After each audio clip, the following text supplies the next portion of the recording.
Okay, so now, so type 1 error. The probability of the type 1 error is actually our alpha level.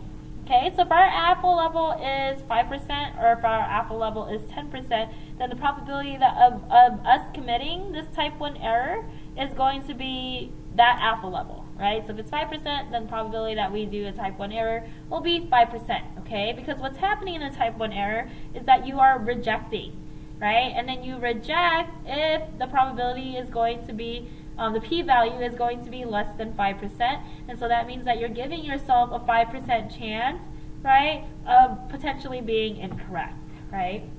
A type 2 error is when we are failing to reject the null hypothesis when the null hypothesis is actually false, okay? And basically what happens if we fail to reject, right, we're concluding that the HO is still true when the alternative is actually true, okay? And for us to find this probability, that's going to be beta, right, so the beta symbol. Now this is actually harder to calculate than alpha, because it's actually based on what the true p is, and the problem is we're actually not sure what the true p is, okay? We don't really have like a set number for beta because we're unsure of p.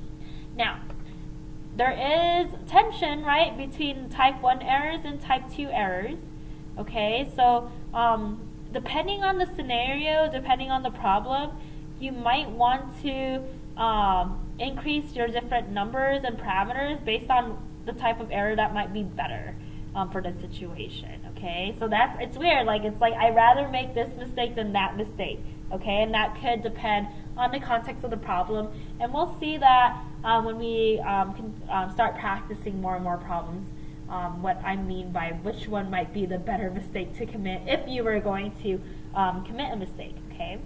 Now, power, right, is the probability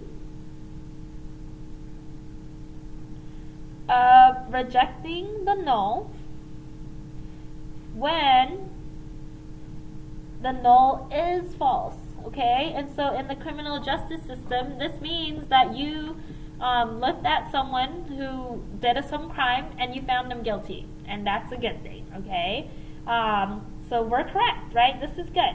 Now power, right, to calculate this is actually just 1 minus beta, right? This is failing to reject the null when the null is actually false, right?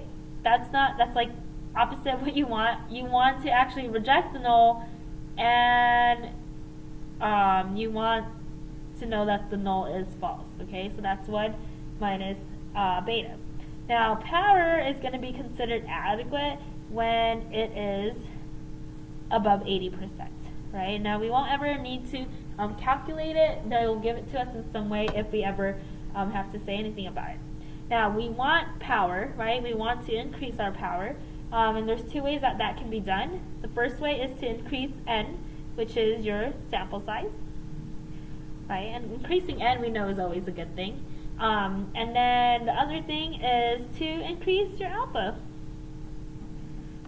level, okay? Because what happens is that this gives you a larger chance of rejecting HO, right? So this gives us a larger chance of rejecting HO, but if we're increasing power, then, right, what happens is that we're more likely to commit a type 1 error, because then we would be more likely to reject the null hypothesis, right, and we could potentially be wrong. But if we're right, then that's more power, okay? So that's, you kind of want to just keep thinking about how those two relate to each other.